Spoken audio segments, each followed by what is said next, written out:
Le Grand Dialogue. Le Grand Dialogue, l'émission de débat du studio Tamani sur votre radio.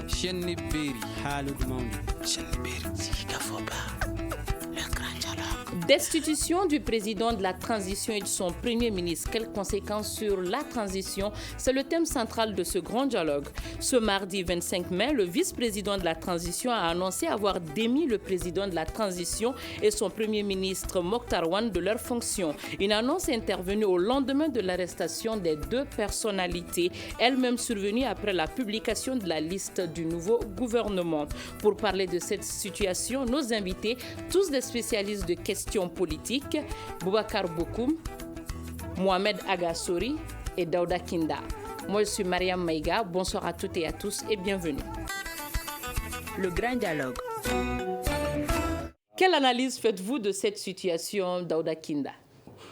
Destitution, moi je ne dirais pas destitution, parce qu'une décision c'est un processus juridique, c'est une cour, la haute cour de justice en soi, dans la Constitution malais, qui peut destituer un président.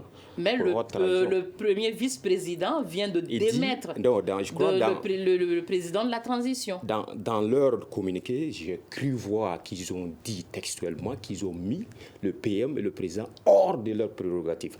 Les mots ont leur sens. Il faudrait qu'on plose sur ça.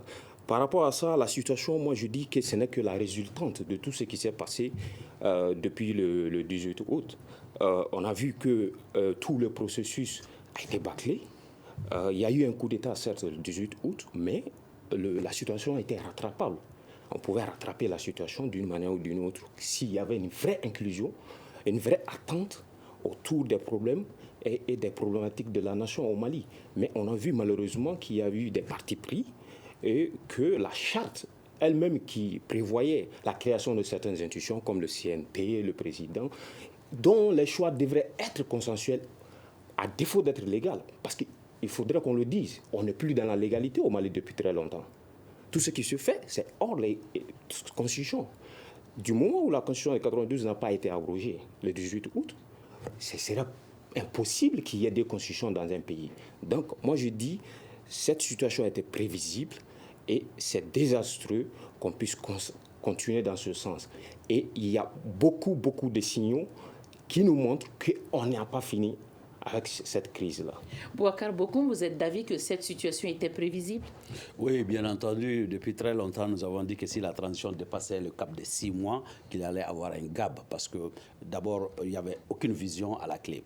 Mais ce qu'il faut retenir, c'est que le 18 au 19, nous avons en son temps acté plutôt que c'était une mobilisation civilo-militaire, une mobilisation générale. Mais cette fois-ci, nous sommes en plein pied dans un coup d'État. Cette fois-ci, c'est un coup d'État qu'il s'agit.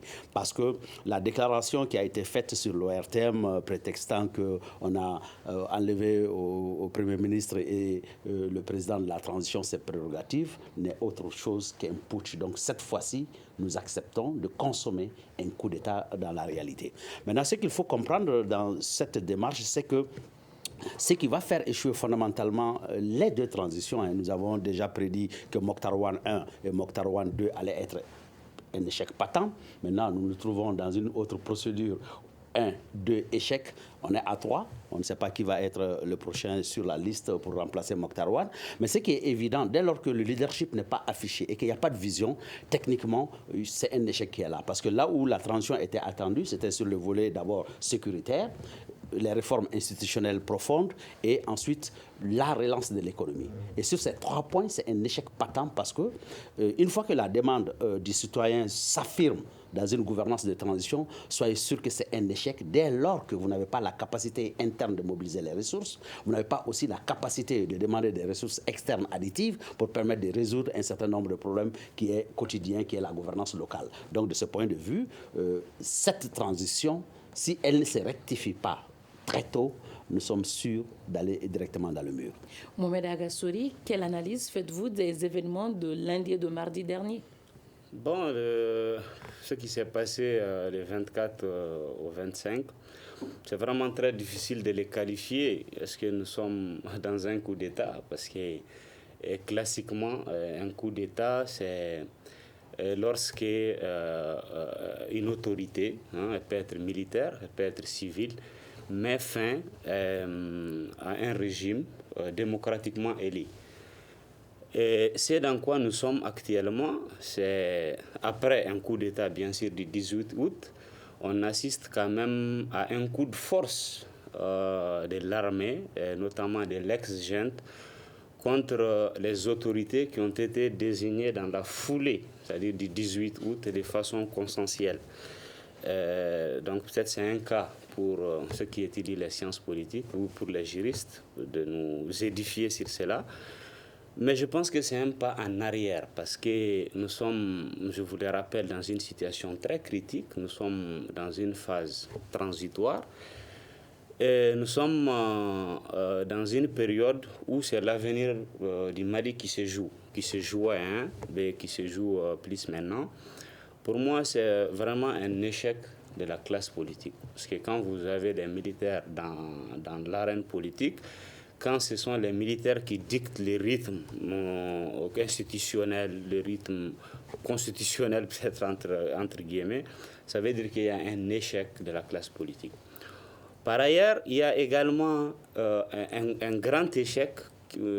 Ces derniers me désolent beaucoup parce que depuis 2018, peut-être depuis 2013, nous sommes en manque de dialogue sincère entre nous Maliens. C'est triste de le dire aujourd'hui, le Mali qui a toujours été vanté comme étant les pays où il y avait des valeurs quand même sociales qui sont restées, comme la fraternité, comme le dialogue, etc.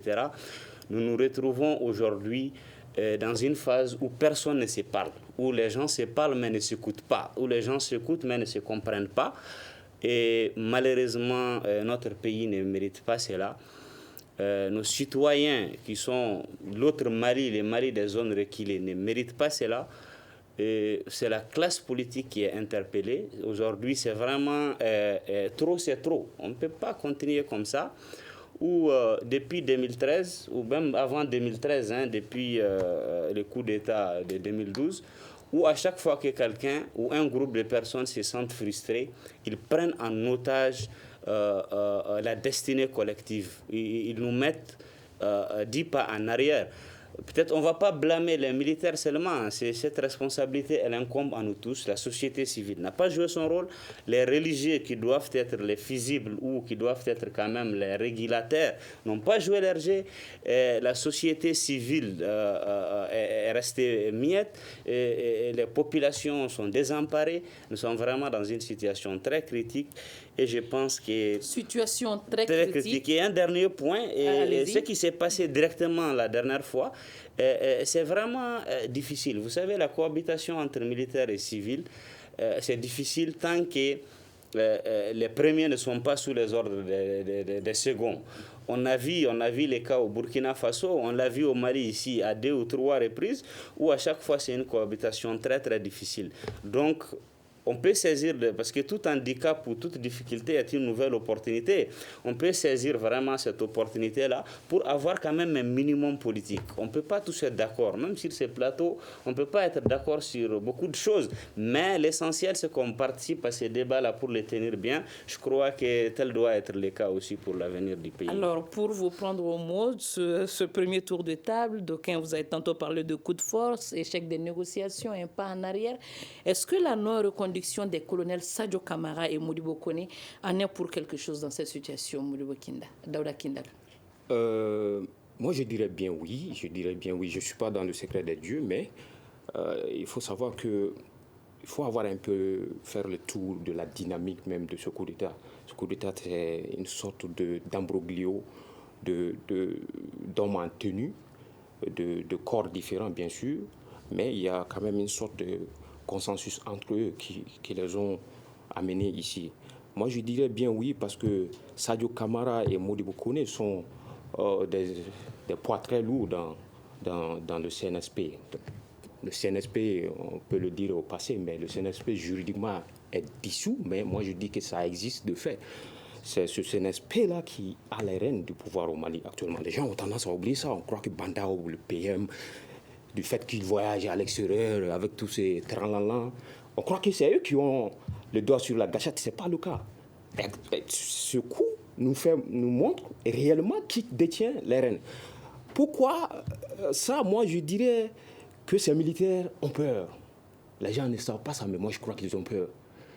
Le cas Sanogo a été d'une grande leçon pour beaucoup de gens, parce que Sanogo n'a pas été poursuivi pour avoir fait le coup d'État, mais moi, je dirais ces gens n'ont aucune garantie qu'après cette période transitoire, leur avenir sera assuré. Et mettre ces deux personnes à côté, ça peut réveiller des diables en eux. Donc moi, je crois que c'est le cas actuellement. Boubacar Bokoum, je me dirige vers vous. Êtes-vous d'accord avec le vice-président quand il dit dans son communiqué que la charte de la transition a été violée dans la formation de ce nouveau gouvernement? Écoutez, moi, je me porte même en porte-à-faux par rapport à cette charte qui vient supplanter une constitution. Donc, je ne me retrouve pas dans ce schéma. Mais c'est qu'il faut juste comprendre qu'en réalité, c'est M. Assimi Goïta qui est le président de la transition. C'est ça qu'il faut réellement acter. Il faut comprendre. Et ce n'est pas Sadio Kamara ou Modibo Kone le problème. C'est parce que la concertation n'a pas concerné M. Goïta lui-même. Il s'agissait pour le président, dans l'architecture qu'ils ont concoctée ensemble, d'être en intelligence avec son vice-président. Et dès lors qu'il n'est pas en intelligence avec son vice-président, il y a une rupture. Et alors, les deux leviers sur lesquels il va plus tard agir, c'est vraiment M. Kamara, Sadio Kamara et Modibo, quand même, qui sont issus de corps où il y a des troupes. Donc, c'est une force réelle. Donc, par rapport à ce qu'il a dit, la configuration du putsch lui-même, ce que j'avais appelé en son temps mobilisation générale, était dans le contexte où, effectivement, le CNSP avait une dynamique collégiale. Donc, il va sans dire que si on veut aller à autre chose, qu'on se concerte, qu'on se parle pour aller à cette chose. Ça doit être la dynamique interne. Dès lors que le président, M. Ndao, n'a pas daigné aller dans ce sens, donc il vient en rupture de banc. Et cela est de bonne guerre. Maintenant, ce qu'il dit par rapport à l'assurance. L'assurance, pour eux, dans un premier temps, c'était Badao qui était l'assurance. Parce que pour camoufler le coup du 18, il fallait avoir un civil à la tête et éventuellement un premier ministre. Et le civilo-militaire qui a été trouvé à l'époque, c'était M. Badao. Alors, on a amené un civil issu de la diplomatie malienne qui allait venir corroborer et donner une certaine coloration acceptable à cette situation.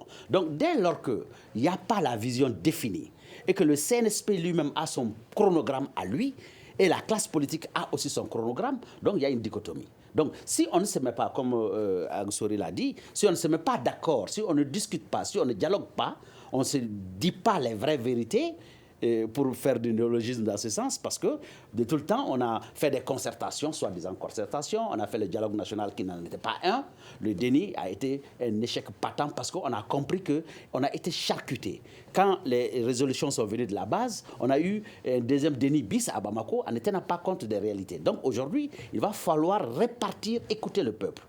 Et ce qu'il a dénoté, c'est très important, à ce qu'il me semble, les communautés de localité ne se reconnaissent pas dans la gouvernance. Pour la simple raison que le modèle colonial que nous continuons à appliquer, le peuple ne se reconnaît pas. Donc il faut aller à l'écoute du peuple. Donc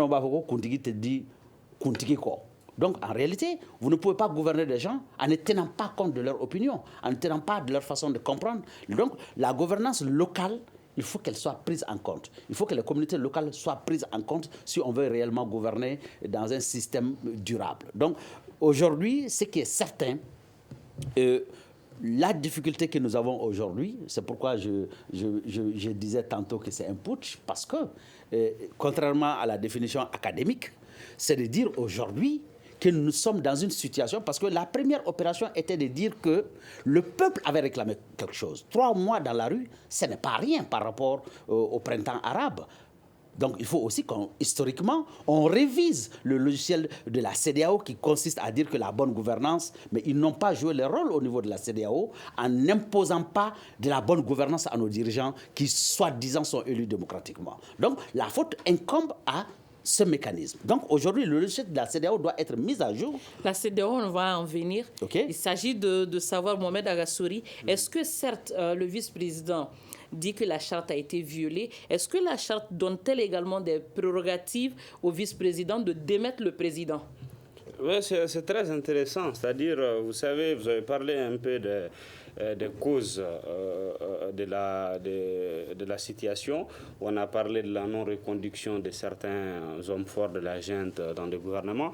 Vous savez, une crise politique, ce n'est jamais dit à une seule cause. C'est-à-dire il y a une succession, c'est-à-dire vous avez des petits trucs, ça et là. Et nous, depuis quelques mois, on a eu quand même certaines informations selon lesquelles le triumvirat Bandao ou bien l'Équateur, parce qu'ils sont 4, Bandao, Assimi, Wan et Djao, et ne fonctionnait pas très bien comme on le croirait sur les photos ou bien dans le journal de la télévision. Et il y avait quand même des petites bisbilles. Je crois que c'est venu dans un projet de nomination de certains ambassadeurs que le président a bloqué. On avait aussi appris qu'il y avait un projet pour augmenter les primes et indemnités d'un corps de l'armée que je ne vais pas citer ici. On aurait appris également qu'il y a beaucoup de cadres de haut niveau qui allaient être relevés, mais n'eût été le veto du président et du premier ministre. Donc, les murs de coopération avaient commencé à fissurer. Et je crois que ce gouvernement-là, Wandé, c'était quand même peut-être l'étincelle dans une salle déjà électrifiée. Maintenant, quant aux arguments politiques, vous savez, les hommes politiques, ils ne disent jamais les vraies raisons dans un communiqué officiel. Ils ne viennent pas dire que non, c'est parce qu'un tel ne m'a pas donné 3 milliards. Non, je crois que l'un des problèmes, si on partait sur la base de la violation de la charte, je crois qu'une partie de la classe politique a dénoncé cela, même dans la constitution du CNT, mais je n'ai pas appris quand même que des militaires sont allés arrêter tous les membres du CNT. Et vous avez posé une très bonne question. Par exemple, quand on était dans la Constitution désigne son gardien, qui est la Cour constitutionnelle. Donc, en cas de problème lié à l'interprétation ou la mise en œuvre d'une situation constitutionnelle, on se réfère à la Cour constitutionnelle.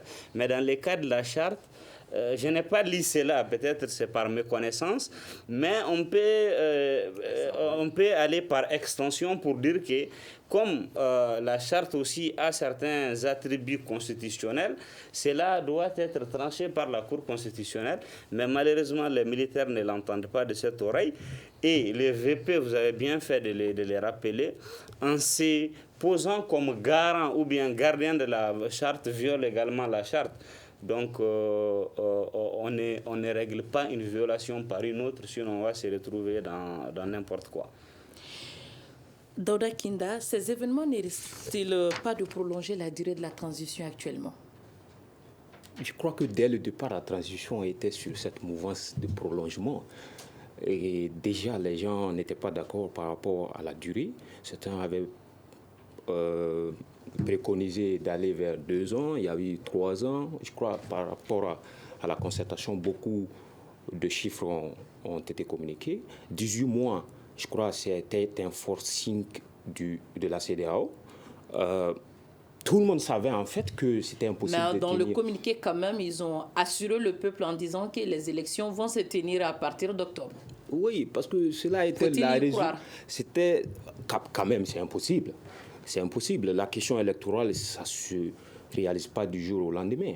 Il faut un fichier électoral. La question de l'agence unique électorale n'est pas autant tranchée que ça. Et la classe politique est à couteau tiré par rapport à ça. Donc moi, je crois que les militaires, en fait, ils ne sont pas rodés pour cette bataille. Faire une élection dans un pays qui a les 2/3 de son territoire occupé, ce n'est pas donné à tout le monde. Il ne suffit pas d'avoir les armes pour le faire, non plus avoir, je ne sais pas, quel diplôme en sciences politiques pour le faire. Il faut connaître ce pays-là. Et cela me fait revenir un peu à ce que le grand frère Bokoum a dit. Il faut que le milieu rural, le Mali rural, soit concerté par rapport à nos problèmes. De 91 ans maintenant, tout s'est fait à Bamako. C'est des diplômés qui se mettent dans une salle, ils font des chartes qu'ils ne respectent pas d'ailleurs. C'est un manque de respect par rapport au reste du pays.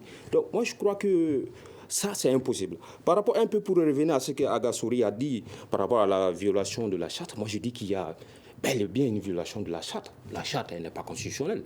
Je suis dans cette lignée, du même que beaucoup. cette charte ne peut pas s'accommoder avec une constitution légitimement et légalement votée par le peuple malien, la nation malienne. C'est une diarchie que je n'ai jamais vue de toute ma vie. De toute ma petite expérience de juriste, je n'ai jamais vu ça. Mais qu'à cela ne tienne, le consensus peut prendre place à défaut de la légalité entière. Mais même ce consensus n'y est plus. Avec ce coup de force, ce consensus est à terre.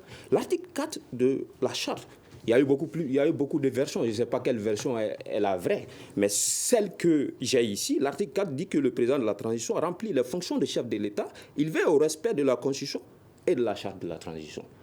Donc, ce n'est pas quelqu'un qui devrait aller prendre le président, c'est le président qui devrait aller prendre quelqu'un qui violerait par exemple la charte ou la transition. Donc moi je dirais qu'Assimi, son rôle selon l'article 7 de la charte, c'est de se cantonner sur des questions de défense et de sécurité. Et bon, jusqu'à ce point, on ne l'a jamais vu sur le terrain, si ce n'était qu'à Farabougou. Il a fait une sortie sur Farabougou. Et ça, c'était manichéiste selon moi.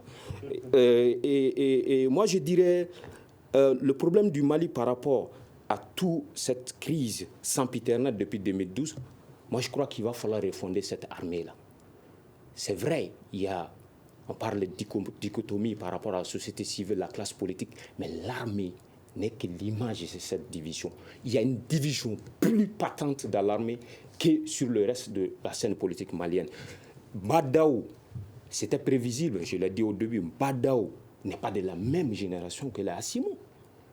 On est un peu au courant par rapport à ce que cette vieille garde militaire pense de ces jeunes qui, du jour au lendemain, se retrouvent généraux, alors que Bandao, lui, durant toute sa vie, il n'est que colonel, il est parti colonel à la retraite. Donc, il y a ce problème-là dans cette armée. Et cette fissure aussi est remarquable, est visible entre ces colonels, qui sont vus comme étant des gens qui ont eu des coups de pouce pour aller à l'EMIA et autres, et les hommes de rang. Donc, il va falloir qu'on trouve une solution à ça.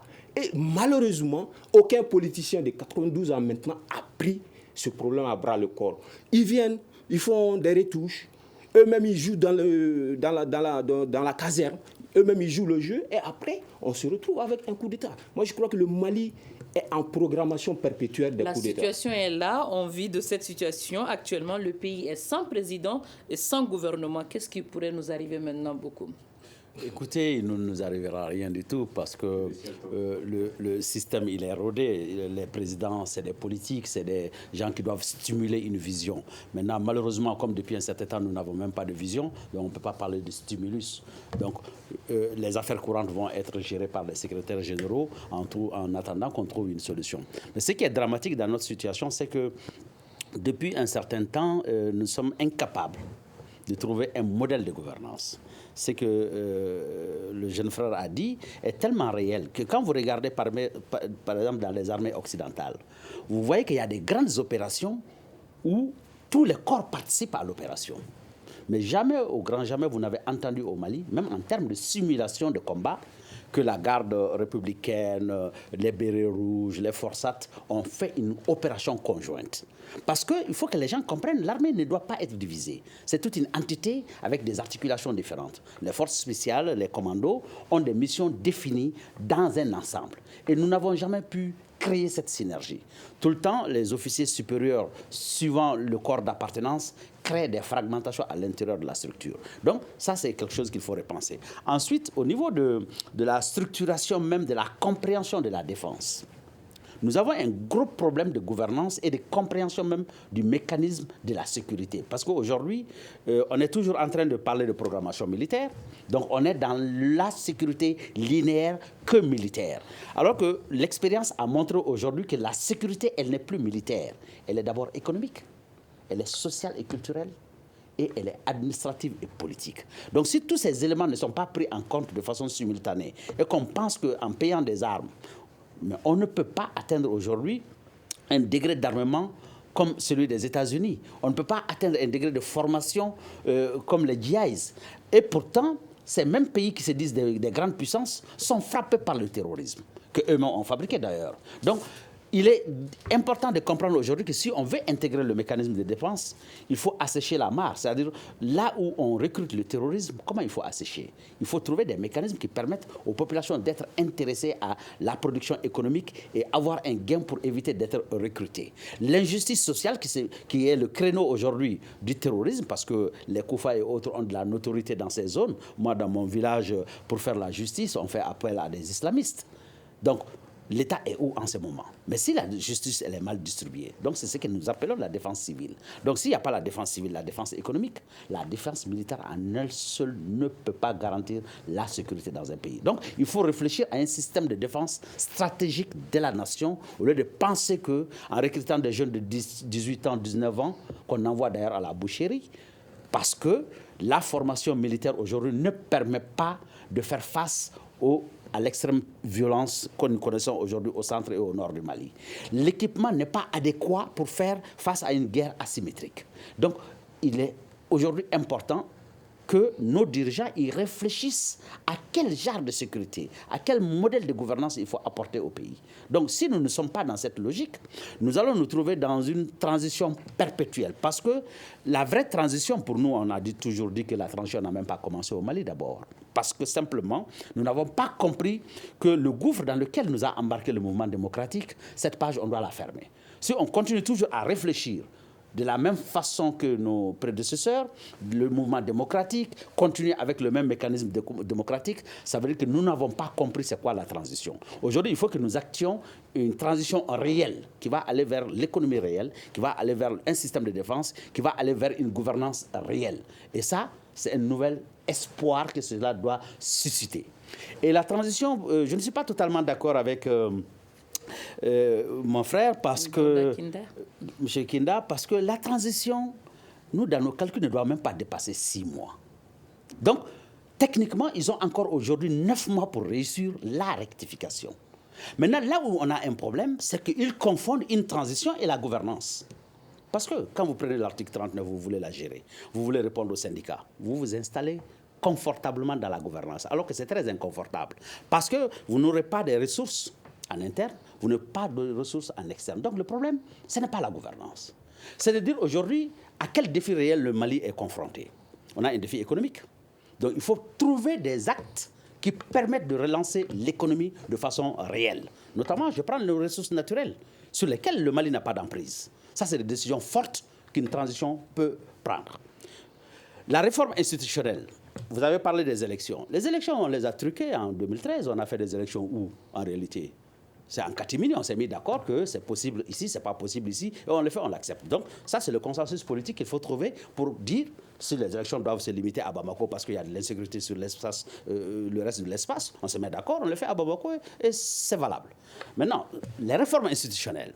Quand vous prenez le modèle de gouvernance à Kidal, vous avez quelqu'un qui gère la communauté de localité suivant les principes de l'accord. Donc ça veut dire qu'il y a une dose d'autonomisation, il y a un modèle de gouvernance particulier à cette région. Et ça ne devrait pas l'être parce que l'article 2 de notre Constitution veut que ce soit équitable pour tout le monde. Donc si on duplique ce modèle de Kidal aux autres régions du Mali, ça veut dire qu'on tombe dans un modèle fédéral. Alors, si on tombe dans un modèle fédéral, c'est de quel genre d'élection nous parlons en réalité?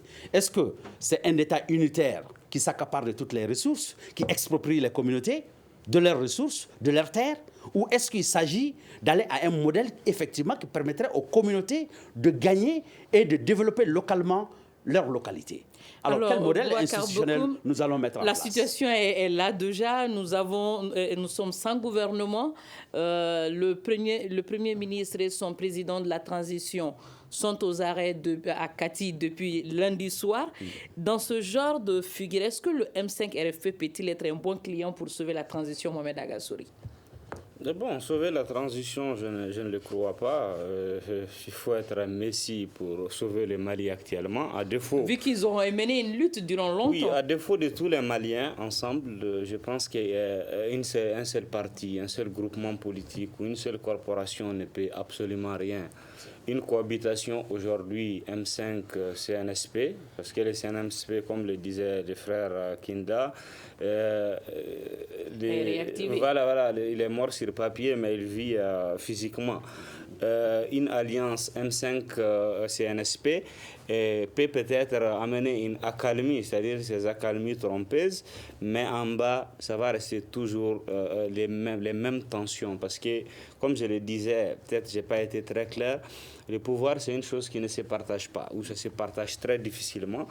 Et même quand c'est partagé, il faut que ça soit inéquitable. C'est-à-dire on ne peut pas avoir les mêmes. Et je crois que les M5 ne l'entendraient pas de cette oreille-là, parce que les M5, jusqu'à preuve du contraire, pensent avoir les mérites de diriger. Et quand vous regardez d'une manière politique, un peu vous regardez profondément les M5 c'est un mouvement en fait, qui est créé pour gérer un pays. Ils sont nombreux, il y a beaucoup de présidentiables, il y a beaucoup de premiers ministrables, il y a beaucoup de ministrables. Donc, en leur donnant uniquement la primature, c'est pour créer des tensions entre eux. Est-ce que telle n'est pas une des stratégies des militaires? Mais je crois que les militaires aujourd'hui sont vraiment dans leur dernière chance. C'est-à-dire c'est la dernière chance qu'ils ont, c'est les derniers tirs. Ils doivent vraiment bien viser et s'assurer que toutes les conditions, c'est-à-dire sont réunies pour sauter. Parce qu'il n'est pas sûr qu'avec les pressions externes de la communauté internationale, les tensions internes, c'est-à-dire politiques au niveau interne, puissent leur faciliter la tâche. On parle de 18 mois. Ces 18 mois sont vraiment sacro-saints, c'est-à-dire ces 18 mois, il faut organiser des élections. Pourquoi des élections? C'est là-bas où on va un peu en arriver au paradoxe malien. Parce qu'ici, nous, avant les événements du 18, on a toujours dit qu'un président mal élu vaut mieux qu'un président non élu. Et aujourd'hui, nous sommes dans une situation où nous n'avons pas de président élu. Et le président désigné n'existe plus et nous avons un président de fait que personne n'a choisi, qu'aucun Malien n'a choisi. Et je pense qu'il lui sera très difficile, sans consensus politique, de pouvoir le faire. Organiser des élections dans les 18 mois, c'est techniquement impossible. Parce que beaucoup de gens tendent à l'oublier. Et quand vous sortez aujourd'hui de Bamako, les Mali... parce qu'il y a quelques années, on parlait, je voyais une carte d'un ministère des Affaires étrangères où on nous montrait une carte du Mali, une partie rouge. Moi, j'ai l'habitude de dire aux gens, aujourd'hui, tout ce qui n'est pas les grandes villes est une zone rouge. C'est-à-dire aujourd'hui, ce qui nous reste du Mali, c'est quelques points noirs sur la carte. Ce n'est plus, tout est rouge en réalité. Si vous prenez Kay, Sikasso, Bamako, Ségou et Mopti. C'est tout ce qui nous reste. Maintenant, organiser des élections, ça va être très difficile sur le plan sécuritaire. Et les Maliens, parce qu'aujourd'hui, qu'est-ce qui va encourager un Malien de Tenenkou, un Malien de Badjangara, un Malien d'Adjelhok pour aller voter? Pourquoi va-t-il voter? Pour quel État va-t-il voter? Et pour terminer, je voyais un ami qui rigolait hier sur les réseaux sociaux où il avait un de ses oncles qui lui demandait, mais est-ce que c'est toujours Ibeka qui est au pouvoir?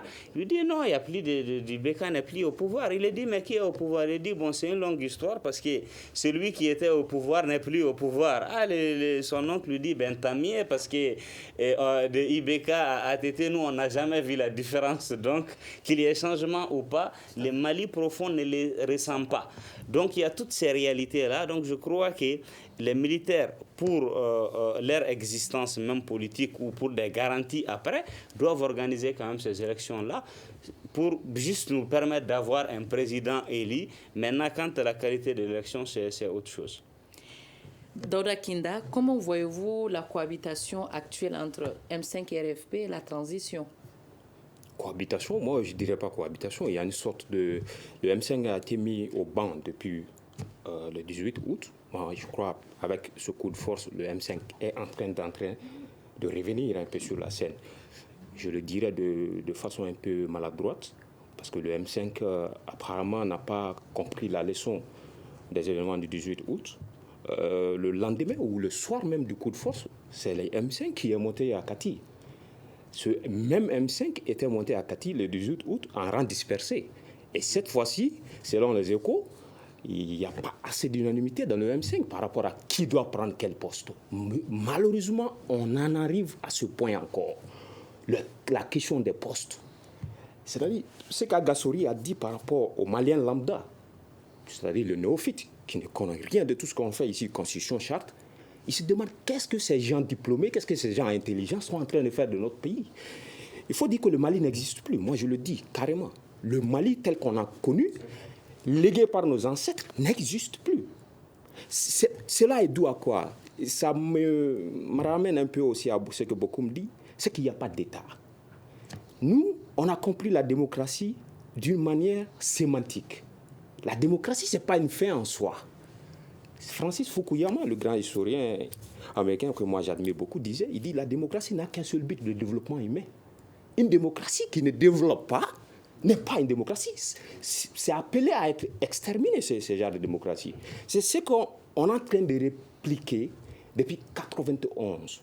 Et chaque fois que l'État est en but par rapport à une crise, on retourne en arrière et c'est-à-dire on met en place un cycle qui va aboutir à un autre problème. Moi, je dirais que l'économie est le nerf de tous ces problèmes.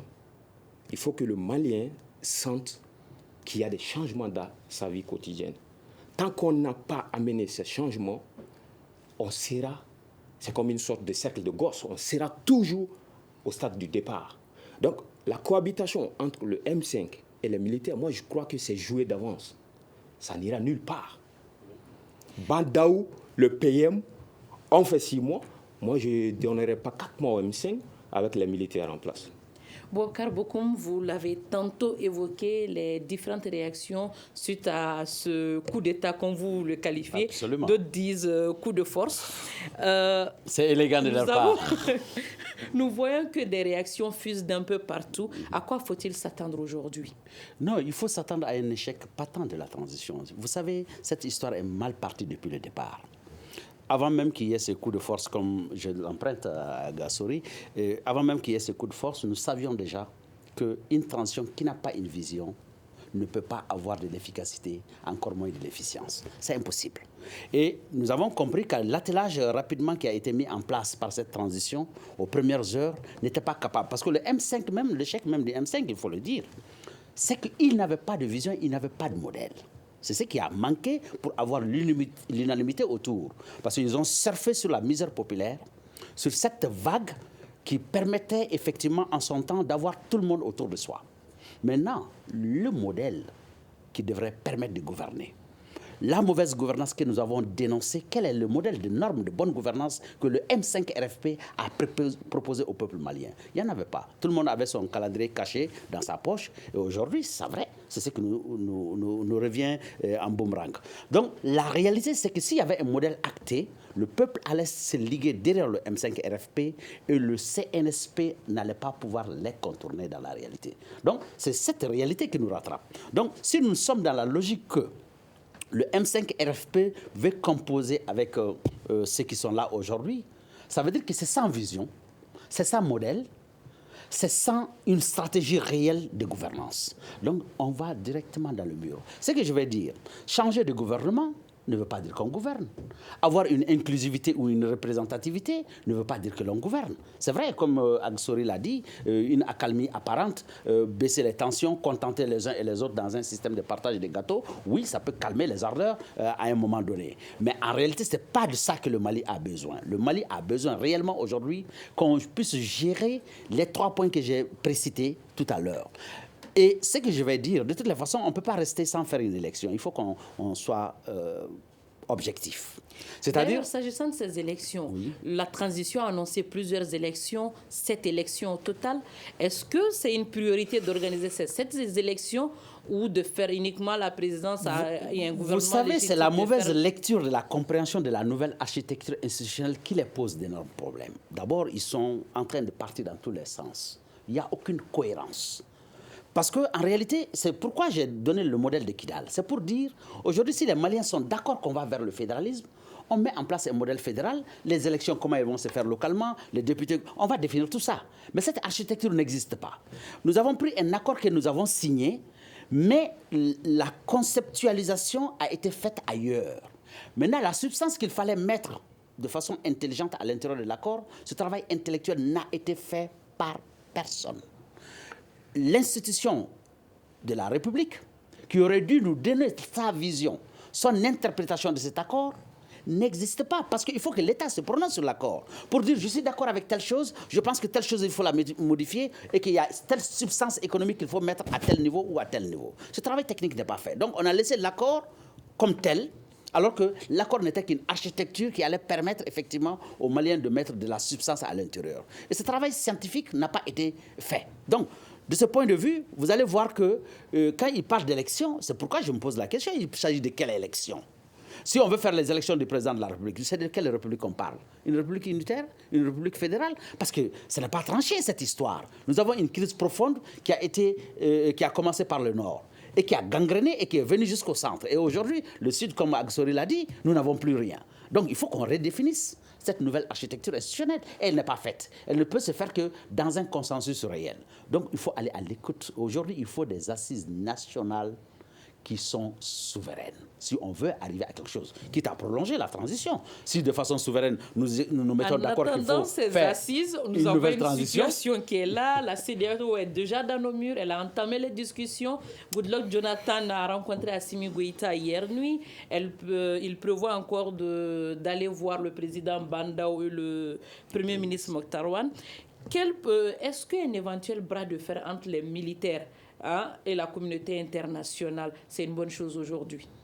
Bon, c'est une très mauvaise chose pour les militaires, c'est une très mauvaise chose pour les Maliens et surtout pour les pauvres citoyens qui risquent de pâtir d'éventuelles sanctions et surtout que la situation économique du pays n'est pas des plus enviables. Et je crois que les militaires ne vont pas s'aventurer sur ce terrain-là. Sachant bien que le Mali aujourd'hui est sous perfusion de la communauté internationale, non seulement militairement, mais aussi économiquement. Cet agenda de Goodluck ressemble étrangement à celui de l'après 18 août, où il va rencontrer les différents acteurs, rappeler les grands principes de la CEDEAO, condamner, plaider pour une libération. Mais je crois qu'au niveau de la CEDEAO, la grande décision viendra des chefs d'État de la CEDEAO, qui, jusqu'à maintenant, je n'ai pas appris quand même qu'ils vont se réunir, mais qui doivent se réunir. C'est eux qui vont trancher sur cette question-là, à la lumière aussi du rapport que Goodluck aurait à les faire. Et je crois que ces militaires, comme je le disais, ils n'ont plus droit à l'erreur. Ils peuvent peut-être essayer quand même de renégocier certains avantages, mais ce n'est pas gagné d'avance, vu un peu les condamnations qu'on voit ça et là, de France, États-Unis. Ce n'est pas gagné d'avance, mais nous constatons que la situation, malgré qu'elle soit critique, se décante un tout petit peu. L'UNTM a décidé de lever hier soir son mot d'ordre de grève en attendant d'avoir un interlocuteur. Est-ce que cela pourrait arranger la situation d'Aouda Kinda? C'est du saupoudrage. Moi, je dirais que c'est du saupoudrage. L'UNTM était en grève. C'était la deuxième partie de la grève qui allait aboutir sur une grève illimitée. Moi, je crois que c'était un bras de fer qui avait plus à faire avec des prises d'ego, des anticroches entre personnalités, qui est réellement un débat sur une problématique qui touche réellement, je sais pas, un corps professionnel ou quelque chose du genre. Moi, je ne crois pas que le fait que l'UNTM ait suspendu son mot de grève aurait un impact sérieux sur cette crise. Alors, par rapport à ce qu'Agasori a dit sur la CEDEAO, je me permets de revenir un peu là-dessus. Il faut dire que la CEDEAO, qui n'est que le pendant de la France, n'est plus dans cette position morale par rapport à tout ce qui se passe comme recul démocratique en Afrique de l'Ouest, le cas guinéen par rapport à la limitation des mandats de la Côte d'Ivoire et le Tchad, bien vrai que le Tchad n'est pas dans la CEDEAO. Quand même, la France a cautionné ce qui s'est passé Donc, au je Tchad. vous donne 30 secondes. Nous sommes au terme de ce débat. Alors, la situation est là. Que faut-il craindre, Daouda Kinda? Je commence par vous. Que faut-il craindre? On en est déjà là. La crainte est déjà là. Ce n'est plus dans le futur, mais la crainte est là. On est dans un pays qui ne avance plus. Un pays sans président, sans PM. C'est-à-dire que le pays actuellement est décapité. Le pays est décapité. Vous êtes d'avis, Mohamed Agassouri? le pays n'est pas décapité, mais l'architecture post-18 août l'est peut-être, mais une tête a été coupée, et 2 têtes ont été coupées et une a poussé.